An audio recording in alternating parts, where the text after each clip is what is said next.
Jam istirahat sekolah sudah dimulai, orang-orang di kantin mulai sibuk.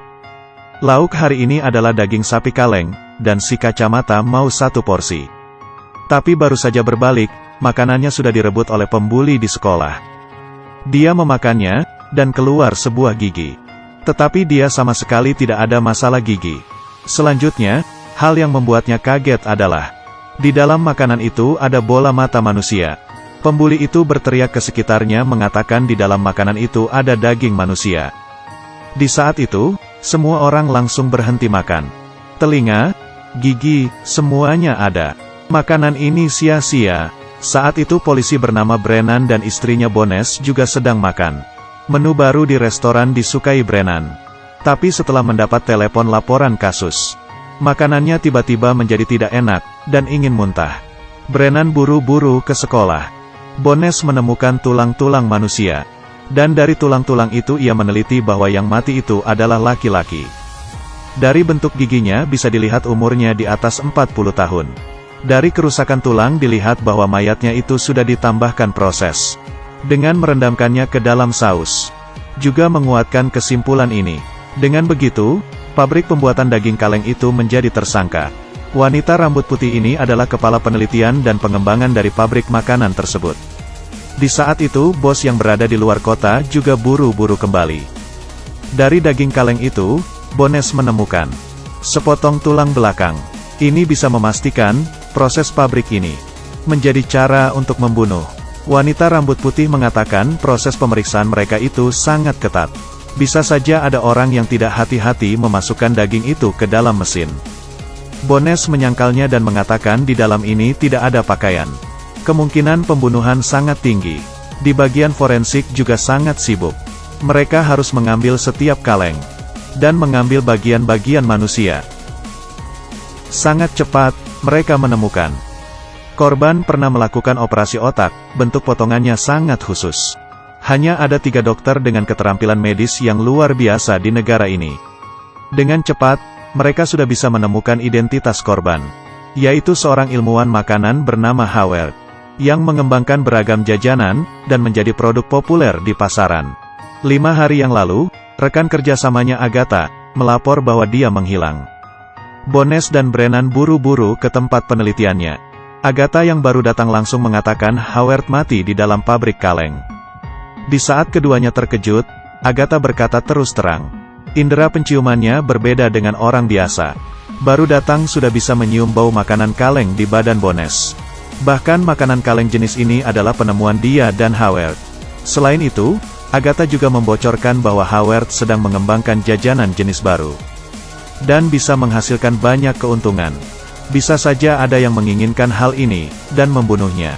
Di sisi lain, tim forensik menganalisa bahan-bahan di dalam makanan kaleng itu, untuk menghilangkan bau mayat. Memasukkan terlalu banyak bumbu seperti rempah-rempah dan bubuk bawang putih. Harus tahu bahwa proses pembuatan makanan kaleng biasanya, takaran bumbu itu sudah diatur otomatis oleh mesin. Dengan begitu, bisa jadi pembunuh ada di dalam pabrik makanan. Bos pabrik makanan itu juga inisiatif menemui FBI untuk melakukan pemeriksaan. Dalam pengakuannya, polisi mendapatkan Howard juga membuat produk makanan sehat yang rendah sodium. Bos sangat puas dengan penemuannya, dan bersiap untuk menjadikan dia sebagai konsultan makanan.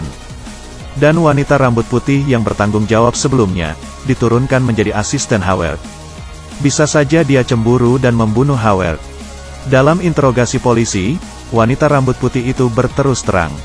Dia sendiri sebenarnya tidak suka dengan Howard menggantikan posisinya. Tapi dia sama sekali tidak membunuhnya, dan juga memiliki alibi yang menunjukkan dia tidak ada di tempat kejadian. Di hari Howard hilang, dia bersama 15 pekerja berada di ruang penelitian. Melakukan penelitian tentang penggunaan serangga sebagai pengganti protein makanan. Alibi yang cukup, membuat mereka menghadapi jalan buntu. Tim forensik pun menemukan penemuan baru. Mereka menemukan di area pergelangan tangan anterior kanan dan kaki depan kanan di tulang yang patah. Ada fraktur kominutatif yang sembuh. Disebabkan oleh serangan sengit dengan senjata tumpul, diperkirakan waktunya sudah 2 minggu lalu. Tetapi dari data pengobatan Howard, 2 minggu lalu, Howard hanya mengambil obat penahan sakit dengan alasan tangannya terkilir. Ini jelas kurang tepat. Yang lebih mencurigakan, Howard yang tangannya luka seminggu yang lalu masih bisa melaporkan polisi ada orang yang mengikutinya, dan di hari kedua mengempeskan ban mobilnya. Howard memberikan no plat dan jenis mobil orang yang mengikutinya itu ke pihak polisi. Tetapi pihak polisi tidak menemukan data apa-apa. Kemungkinan Howard salah ingat no plat mobil itu. Dengan cepat, tim peneliti mendapatkan jenis pisau untuk mengempeskan ban mobil. Dari pecahan ban itu terdapat komponen bunga. Untuk menemukan pisau, mari kita coba pisau dari Jepang. Di waktu yang bersamaan, berdasarkan bukti catatan transfer Howard menemukan di bulan lalu 2 kali berturut-turut mentransfer uang ke seorang bernama Evelyn. Dan jumlahnya hampir 10.000 US dollar. Orang ini adalah kepala Aliansi Pertanian Ekologi Pertanian Organik. Dan no platnya persis dengan yang diberikan Howard dulu. Dia yang menganjurkan makanan sehat, dan Howard yang mengembangkan makanan olahan. Jelas dua orang yang tidak bisa memiliki persimpangan. Tetapi kenapa mereka bisa ada proses pengiriman uang? Brennan dengan berani berspekulasi bahwa mungkin Evelyn mengetahui Howard yang menambahkan zat berbahaya ke dalam makanan. Dan ini adalah uang suapan. Evelyn pun dipanggil, dengan murah hati ia mengakuinya. Dia memang mengikuti Howard, dan juga mengempeskan ban mobilnya. Tetapi setelah Howard sadar, mereka berdua membuat kesepakatan. Dan uang itu bukan uang suap.